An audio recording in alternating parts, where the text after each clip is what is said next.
반갑습니다. 여러분들의 투자가 행복했으면 좋겠습니다. 캐시메이커 문서진입니다. 오늘 오랜만에 또 주식 마요를 좀 찍고 있습니다. 그래서 오늘 오랜만에 찍는데 눈에 띄는 종목은 삼성 엔지니어링이 좀 눈에 띄더라고요. 오늘 건설주가 전체적으로 시장 대비해서 굉장히 흐름이 괜찮죠. 저는 시클리컬 업종 중에서 개인적으로 좋아하는 종목은 그러니까 섹터가 건설, 그다음 조선이거든요. 제가 이제 조선주도 앞전에 제가 이 주식 마요에서 현대미포를 제가 소개를 시켜드렸잖아요. 현대미포 사라. 조선주 생각하고 있다면 현대미포가 괜찮다라고 했는데 그때 이후로 시장은 그렇게 안 좋았죠. 근데 현대미포의 주가는 괜찮았습니다. 그만큼 제가 이제 시클리컬 업종들은 지금은 아무래도 경기 둔화에 대한 우려감, 경기 침체에 대한 우려감이 있는 상황에서 시클리컬 업종을 매수하는 거는 좀 꺼려지긴 하는데 하지만 그 안에서 사실 저는 조선이라든지 건설은 이제 좀 부정적인 부분이 좀 풀어져 나가는 쪽이라서 풀리는 쪽이라서 오히려 해볼만 하지 않을까라는 생각을 합니다. 그래서 그 관점에서 계속 좀 건설주도 좀 좋게 보고 있는데 오늘은 뭐 사우디 또 이슈도 또 나오고 하면서 오늘 흐름이 좋게 진행되고 있는 것 같습니다. 근데 그 와중에서 저는 건설주 중에서는 대우건설과 삼성 엔지니어링을 가장 좋아하는데 오늘은 또 삼성 엔지니어링 쪽을 좀 더 설명을 한번 해드리도록 하겠습니다. 만약에 일단 뭐 결론은 사요예요. 사요. 결론은 사요고 만약에 내가 건설주를 좀 생각하고 있다라고 하면 대우건설 아니면 삼성 엔지니어링입니다. 나는 좀 밸류에이션이 좀 싼 게 좋아라고 하면 대우건설을 매수하시는 게 낫고요. 나는 밸류보다는 조금 더 성장성이 조금 더 좋다라고 하시면 삼성 엔지니어링이 조금 더 유리할 수 있다. 요거는 뭐 취향의 차이라고 보시면 되니까 투자 성향의 차이라고 보시면 되니까 두 종목 모두 괜찮습니다. 근데 뭐 어쨌든 저는 개인적으로는 좀 약간 밸류에이션보다는 좀 성장성이나 모멘텀을 좀 더 좋아하는 쪽이라서 삼성 엔지니어링을 소개시켜 드리도록 하겠는데요. 어쨌든 삼성 엔지니어링 같은 경우는 좀 올해부터 물론 삼성 엔지니어링 뿐만 아니라 대부분의 지금 건설주들이 올해 좀 꽤 괜찮게 흐름이 나올 것 같아요. 다만 제가 삼성 엔지니어링을 좋아하는 건 그러니까 이 주택 부분이 없어서 그러니까 주택부 사업부가 없잖아요. 그래서 저는 오히려 더 좀 선호합니다. 순수하게 어찌 보면 플랜트 수주가 조금 더 이제 집중돼 있는 순수 플랜트 건설 회사라고 생각되기 때문에 조금 더 선호를 하는 편이고요. 아무래도 대우건설, 그다음에 뭐 DH도 그렇고, 그다음에 뭐 현대건설도 그렇고, 그다음에 뭐 GS건설도 대체적으로 다 한 30% 이상은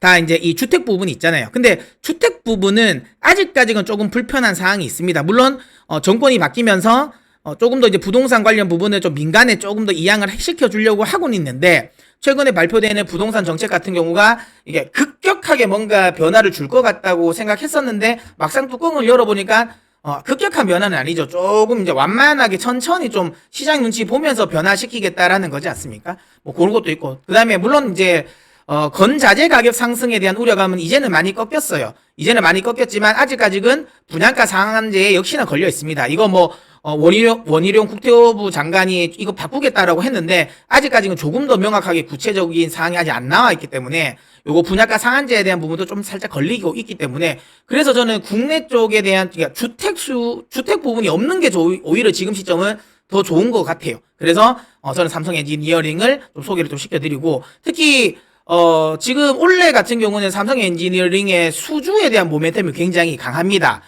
일단 기본적으로 이제 가스 플랜트, 말레이시아 가스 플랜트 수주도 지금 한 8억 달러 정도 되는 게 수주를 할 수 있죠. 그 다음에 이제 베트남 쪽이라든지 태국도 지금 이 화공 쪽의 플랜트 수주가 지금 뭐 각각 한 6억 달러 이상 정도 되는 플랜트가 수주가 되고 가장 중요한 건 중동 쪽에 대한 수주 모멘텀이 다른 쪽보다도 좀 강합니다. 최근 들어서 좀 아쉬운 건 이건 있죠. 원래 우리나라가 중동 수주가 우리나라 기업들이 상당 부분 많이 수주를 했었어요. 근데 최근에는 어디에 밀린다? 예, 중국에 좀 밀리고 있죠. 왜냐면 최근 들어서 이제 미국이랑 사우디가 조금 소원해졌잖아요. 소원해지면서 오히려 사우디가 러시아랑 중국이랑 조금 더 사이가 좋아졌어요. 그러면서 이런 그러니까 플랜트보다는 대체적으로 SOC와 관련된 수주들, 토목건설 요 부분을 상당히 중국 업체들이 굉장히 많이 좀 가져갑니다. 아무래도 이런 SOC 특히 이제 토목건설 같은 경우는 물론 뭐 기술력도 기술력이지만 그만큼 이제 인건비 싸움으로 가야 되거든요. 그런 인건비 싸움으로 갔을 때 아무래도 중국 쪽이랑은 좀 우리나라가 경쟁에서 밀릴 수밖에 없는 거죠. 그리고 이제 이전에 비해서는 훨씬 더 또 중국 쪽에 또 중동 국가들이 좀 우호적이다 보니까 이 SOC 토목건설 쪽에서는 상당히 많이 우리가 밀리는데, 근데 중요한 건 기술적인 장벽이 좀 있는 쪽 있지 않습니까? 그러니까 이제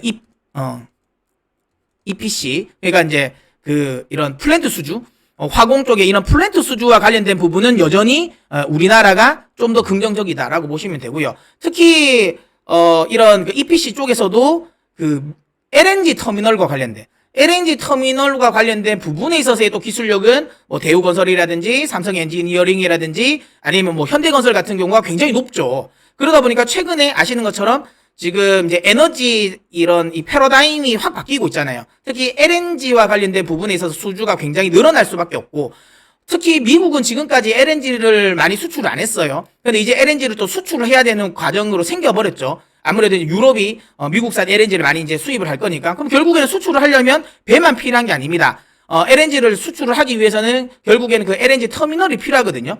요거를 이제 실어 나가는 중간 배로 이제 실기 위한 이 터미널이 그냥 일반 이제 항구로는 안 되거든요. 그래서 이런 LNG 터미널을 따로 지어야 되는데 이 수주가 굉장히 지금 이제 앞으로 많이 나올 가능성이 높아요. 근데 이미 삼성 엔지니어링 같은 경우는 미국에 지금 이제 이 텍사스 쪽에 LNG 터미널 수주를 지금 한 8억 달러 정도 되죠. 이 수주를 지금 받아놓고 있는 상태잖아요. 뭐 그런 것들을 감안하면 앞으로 미국 쪽에서 나올 수 있는 LNG 터미널 수주가 상당히 많이 진행될 가능성이 높고, 거기에 대한 수주를 꽤 많은 부분을 또 받을 가능성이 높지 않을까라고 생각합니다. 그래서 삼성 엔지니어링은 요런 또 매력도가 있다라고 보시면 되고요. 또 하나는 어쨌든 이게 뭐 유럽이 미국 쪽의 셰일 가스를 요것도 수입을 하지만 결국은 중동 쪽에서도 결국은 또 가스를 또 많이 수입을 할 거 아니겠습니까? 그럼 중동 쪽에서도 당연히 최근에 유가도 많이 올랐고 뭐 플랜트 공사를 많이 할 거고, 거기에서도 또 LNG 터미널 추가 뭐 이 보수 작업이라든지 증설도 할 겁니다. 그러면 여기에 대한 또 추가 수주 모멘텀도 있습니다. 많은 분들이 우리가 그러니까 카타르 LNG 프로젝트가 있지 않습니까? 이게 대규모인데, 카타르 LNG 프로젝트에서 주목하는 걸 자꾸만 조선만 봐요. 조선만 봅니다. 그러니까 캐리어선, 그러니까 이제 LNG선, 이 수준에만 집중하지만, 여러분 이런 LNG 같은 이런 대규모 프로젝트를 할 때 LNG 프로젝트에서 전체 사업비에서 캐리어선, 그러니까 LNG선에 들어가는 전체 사업비는 30%밖에 안 돼요. 30%가 LNG 캐리어에 돈이 이제 할당이 돼 있고, 나머지 거의 70%는 육상 플랜트입니다.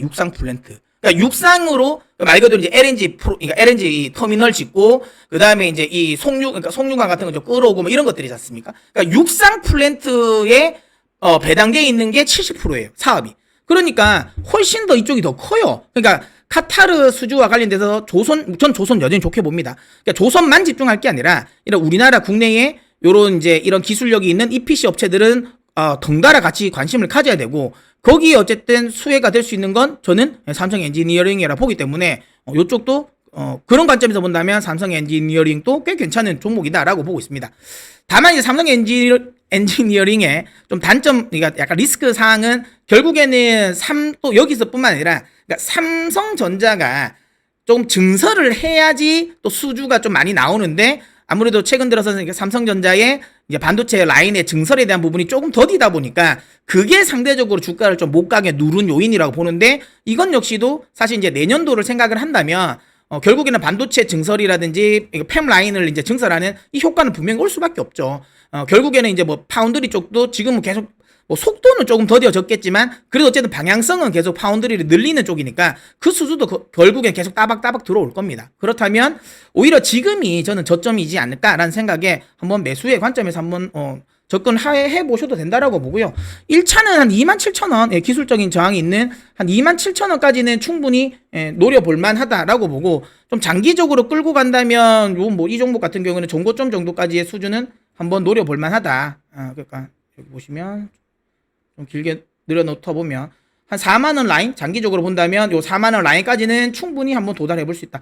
요렇게 보고 한번 대응을 해보시면 좋지 않을까 이렇게 생각합니다. 그래서 오늘의 주식마요의 결론 삼성 엔지니어링 사요입니다.